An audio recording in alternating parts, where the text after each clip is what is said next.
If a narcissist vanishes, don't relax. That quiet isn't peace, it's a snare.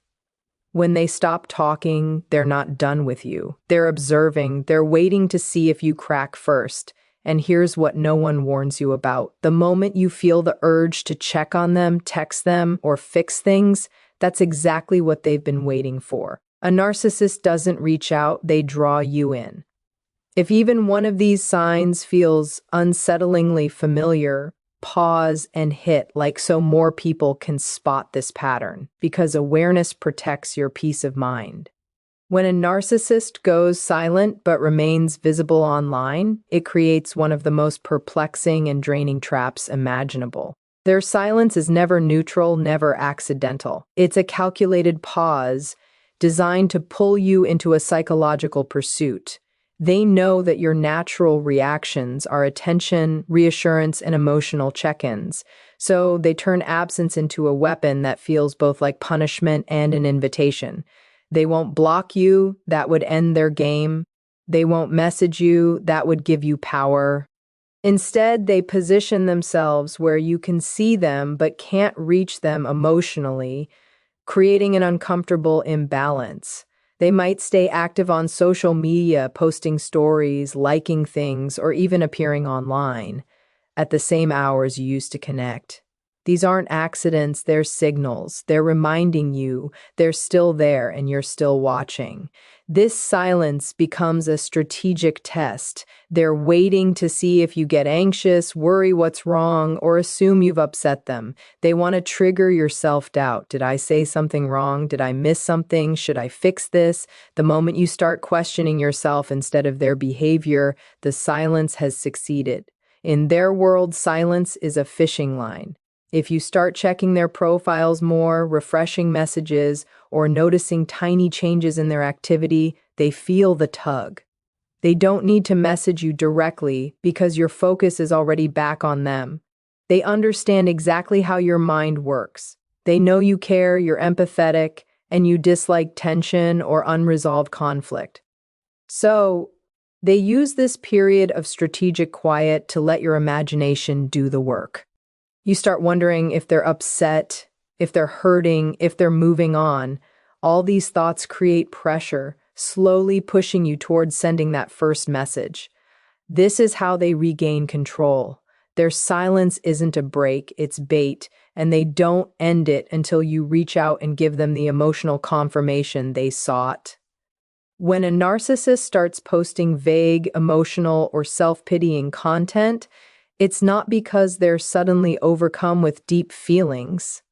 It's because they've learned your empathy is one of the easiest ways back into your life. They know you don't turn away when someone seems to be struggling. You lean in, you care, you try to help, and this is precisely why they craft these carefully designed, indirect cries for attention. They rarely express emotions directly to you that would require vulnerability and honesty. Instead, they use the public platform of social media to drop hints that something is wrong. They might share quotes about heartbreak, loneliness, being misunderstood, or feeling abandoned.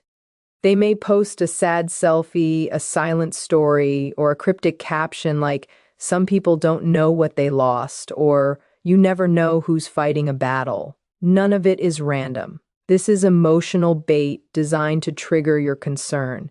They want you to think they're hurting because of you. They want you to feel responsible for their sudden sadness, and most importantly, they want you to break the silence first.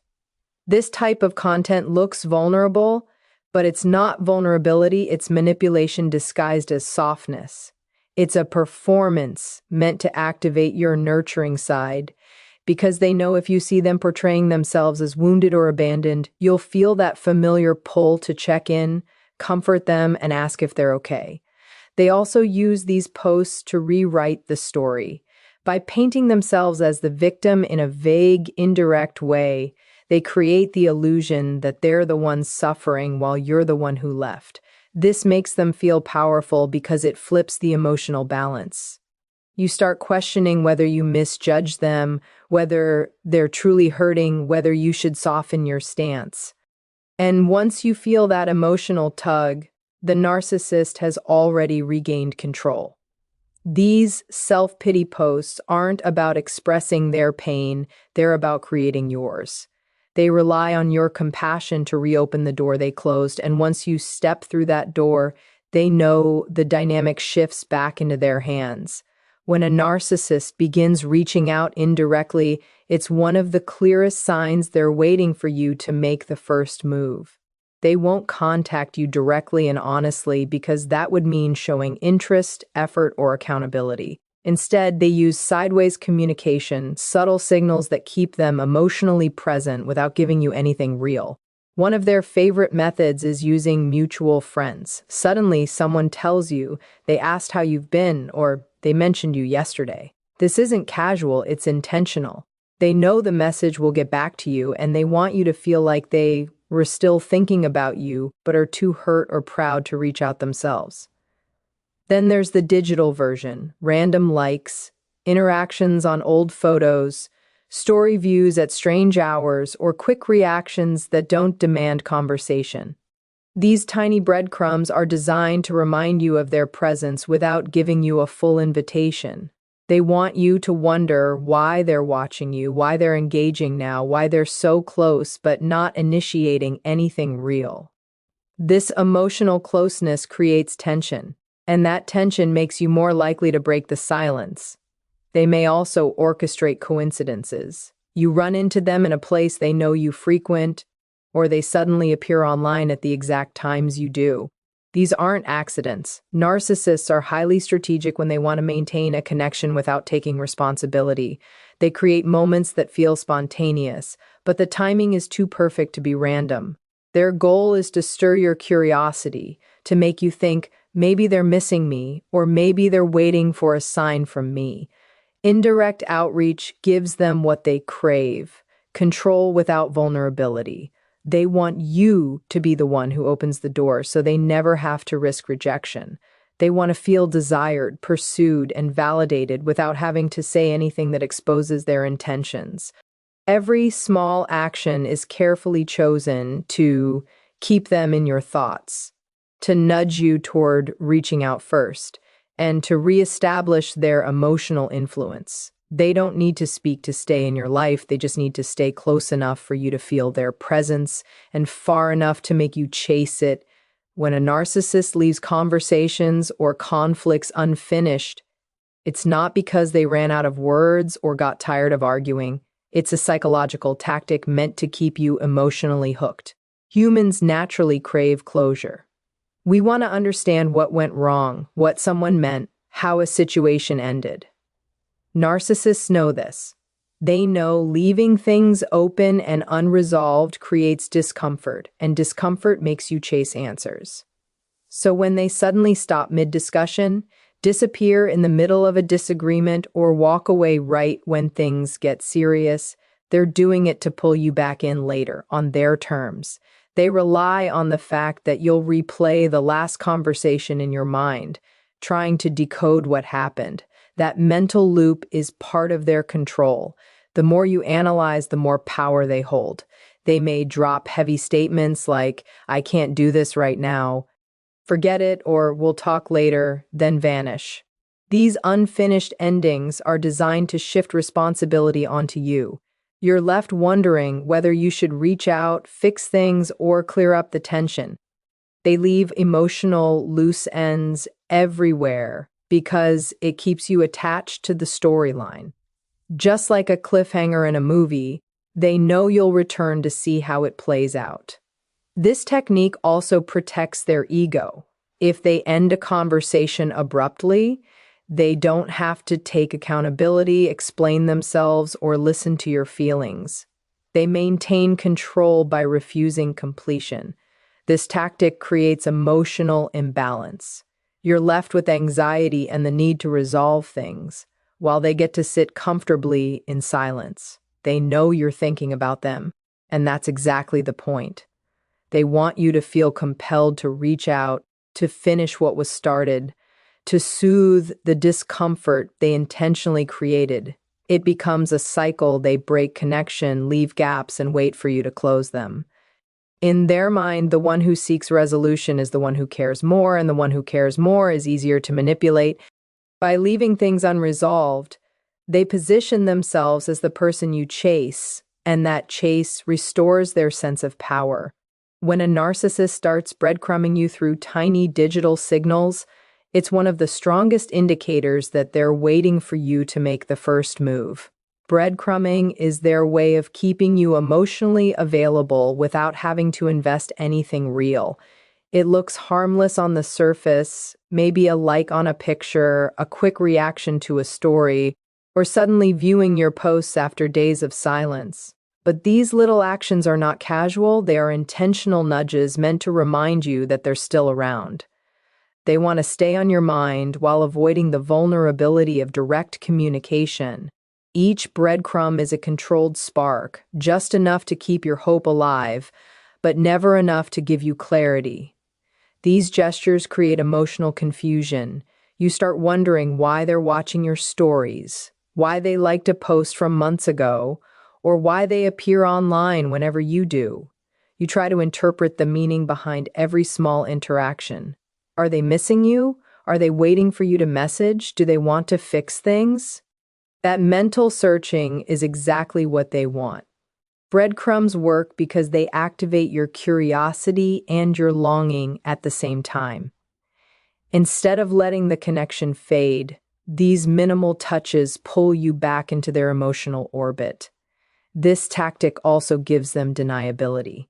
If you confront them, they can pretend it meant nothing. They can say, it was just a like, or you're reading too much into it. That's the beauty of breadcrumbing for them. It keeps you emotionally invested while protecting them from responsibility.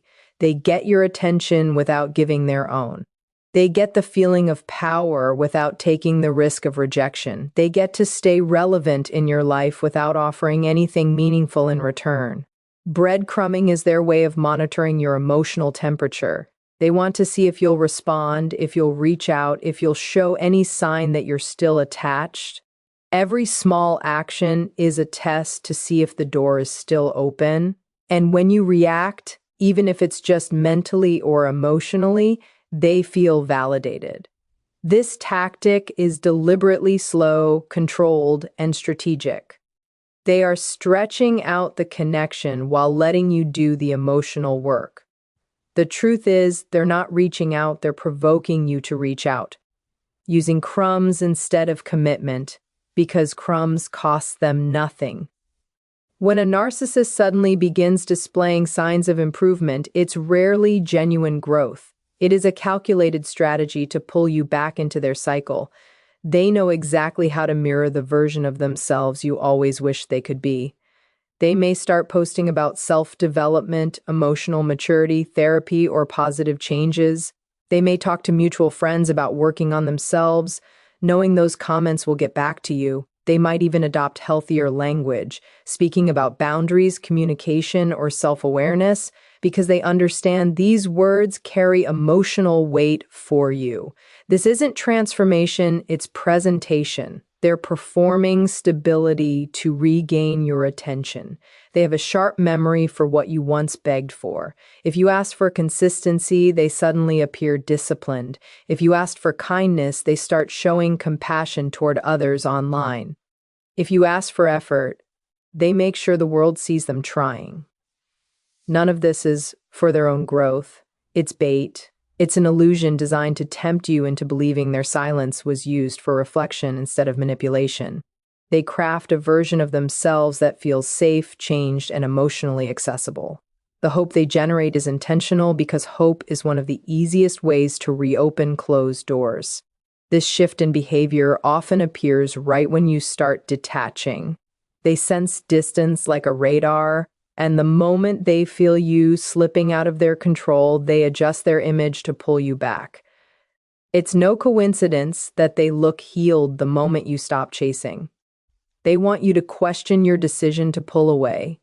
They want you to think, maybe they get it now, or maybe this time will be different. That internal debate is where they regain their advantage. Their temporary improvement also gives them emotional cover. If you reach out, they can claim innocence, I wasn't doing anything. I've been focusing on myself. I've really changed. This creates a false sense of progress, making you believe reaching out might be safe. But the moment you return, the mask falls. The effort stops. The patterns repeat. Their so-called growth wasn't about becoming better, it was about becoming more convincing. They know how to shapeshift into the person you always wanted, but only long enough to draw you back into the cycle they never intended to break. When a narcissist starts using emotional bait like birthdays, anniversaries, memories, or shared milestones, it's because they know exactly how powerful nostalgia can be. They understand that you're someone who feels deeply, who remembers the good moments, who values emotional significance.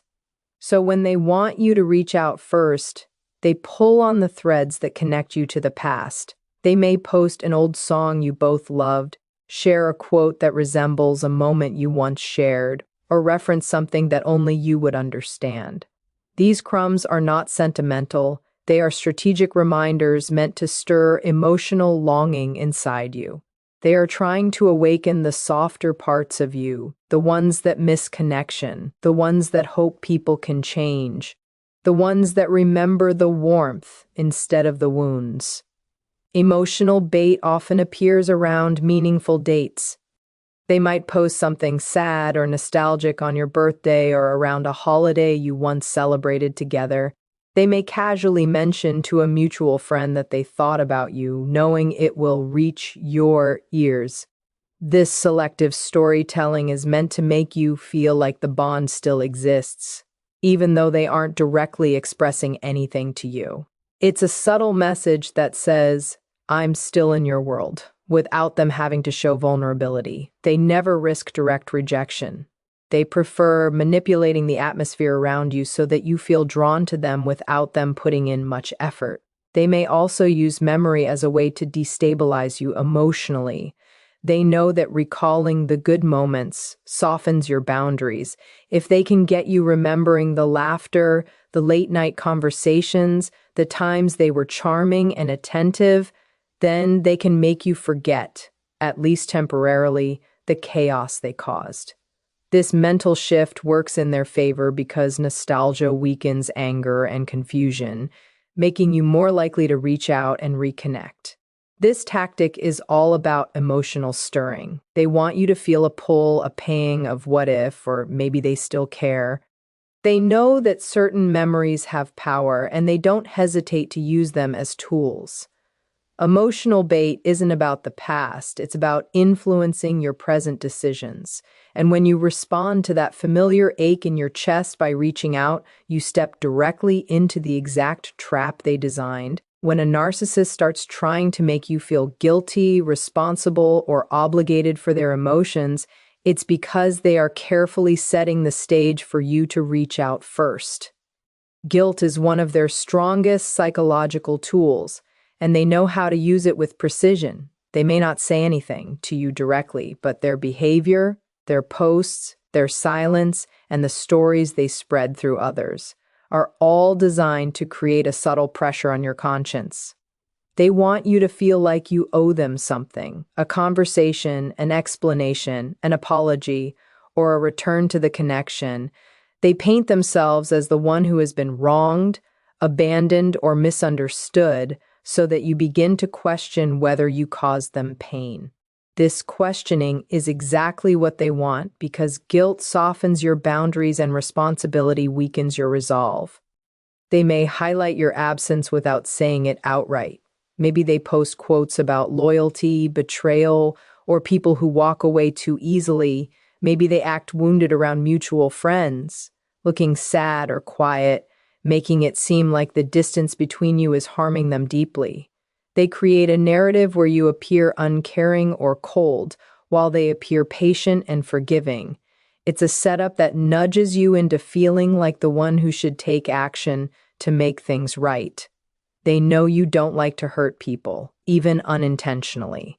They know your empathy can make you feel responsible for emotions you didn't cause, and they exploit that softness. This guilt-building phase often comes after their silence or breadcrumbing hasn't worked fast enough. When subtle hints don't pull you back, they escalate to emotional manipulation. They want you to think you've disappointed them. They want you to feel like the bond is suffering because of your distance. They want you to believe your actions have created their distress, all to get you to break the silence and chase them.